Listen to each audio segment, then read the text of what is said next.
Hey guys, Tito James here. Welcome back to the channel where we take awesome out of the box. Today, we're unboxing a flagship killer, the Realme GT.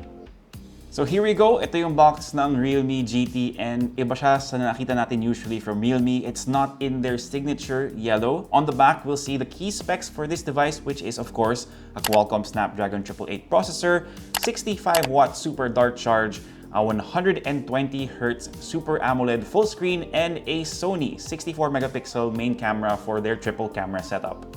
So when you open it up, we have a little greeting from the Realme team to welcome us to their family, and this is the box that has some of its accessories. That includes the SIM ejector pin, and then we have the documents, which are the quick guide and warranty info, plus of course we have a jelly case.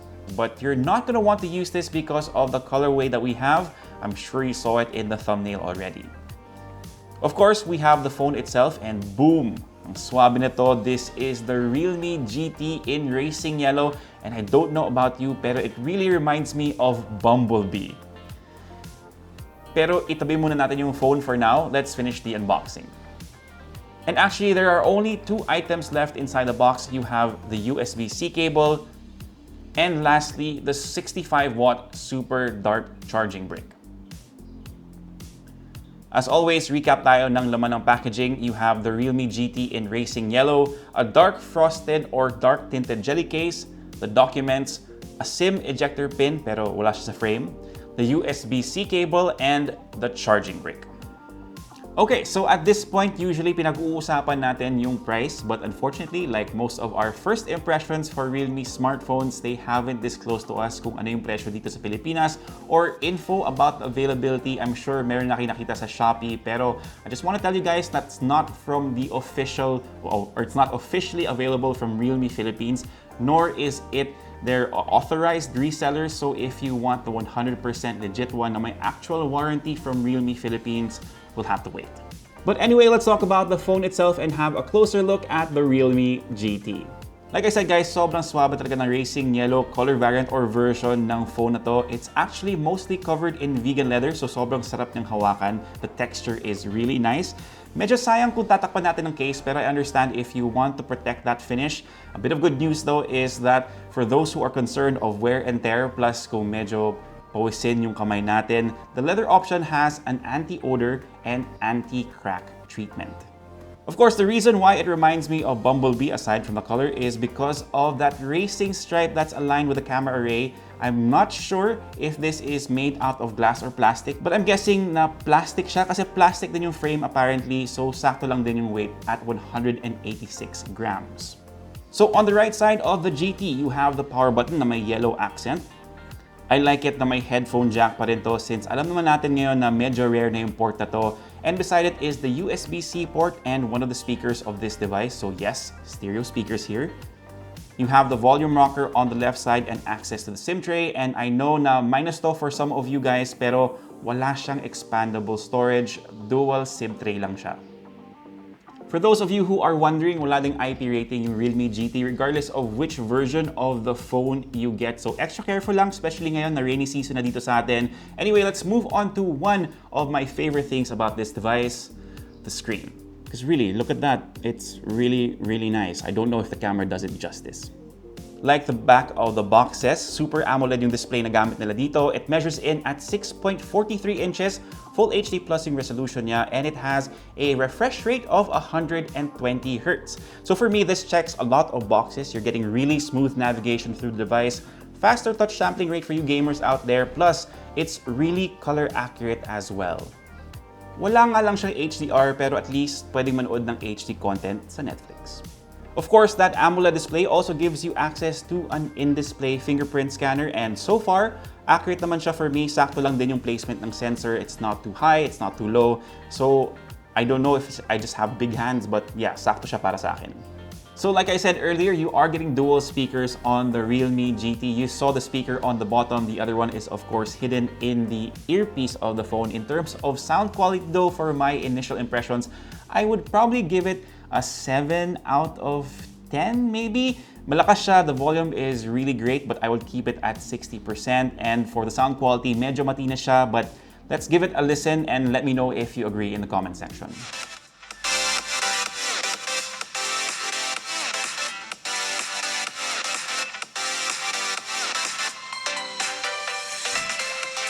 Okay, so let's move on to the cameras. So first up, we have the 16 megapixel selfie shooter at an aperture of f2.5. And to be completely honest with you guys, hindi pa namin siya masyadong nalalabas since kakakulang namin sa phone and medyo maulan kahapon. But here are a few samples we were able to take so far, and it's with and without portrait mode. Let me know what you guys think in the comment section down below.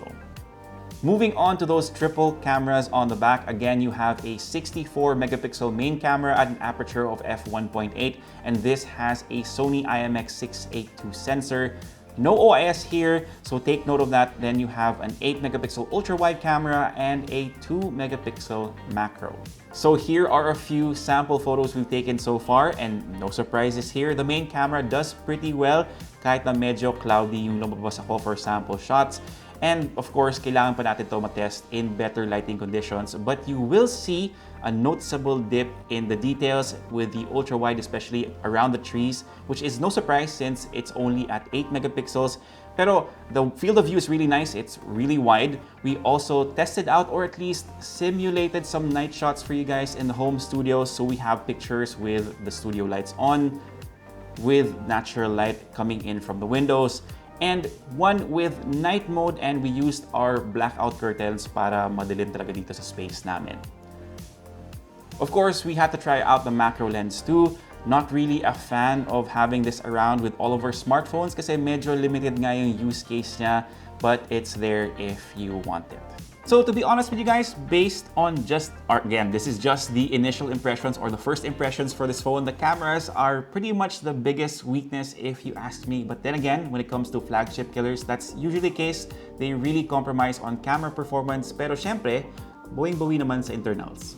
You have the Qualcomm Snapdragon 888 processor, which gives you access to things like the 5G network, and this also has Wi-Fi 6. There's also two configurations for the GT. We have the one with 8GB of RAM and 128GB of storage, and this goes all the way up to 12GB and 256GB respectively. A bit of good news, while I was doing this unboxing, I got a software update that added RAM expansion. So yes, you can add up to 5GB of RAM on this smartphone, but you do have to sacrifice some of your storage. Not a bad trade-off. Worth reminding you guys though, no expandable storage for the Realme GT.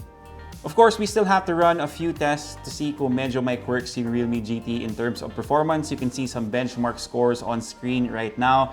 And for using the apps that we use on a day-to-day basis like Facebook, Instagram, there should be no issue, and gaming won't be a problem as well. What you're seeing on screen is Call of Duty Mobile with maxed out settings, and it's really, really smooth.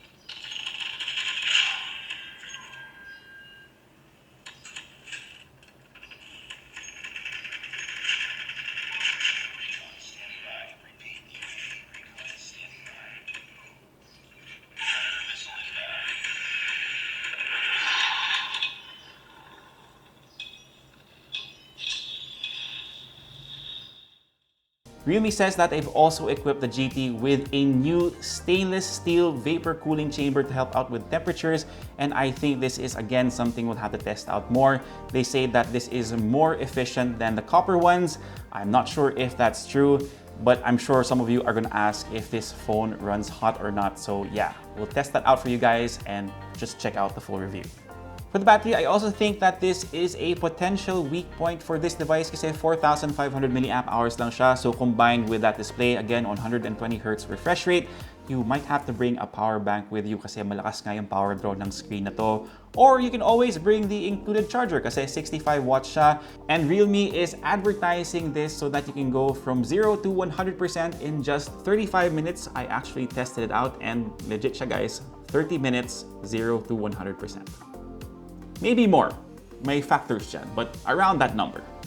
Lastly, let's talk about software, and syempre dahil Realme phone to, you have Realme UI 2.0 on top of Android 11. It's not the cleanest in the sense that there are pre-installed apps, but nothing really new if you've seen this overlay before.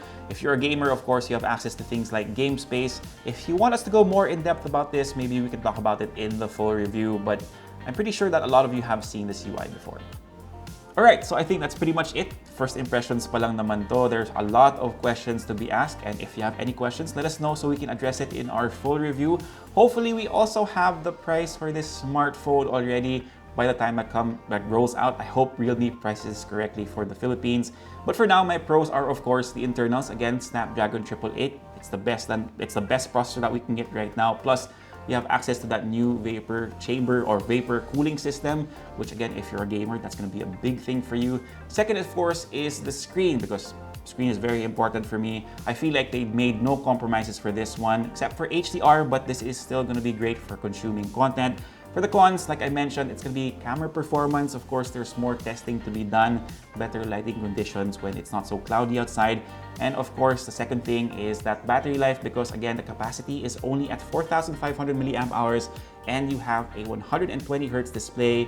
So I'm curious to see if this will actually last me a whole day.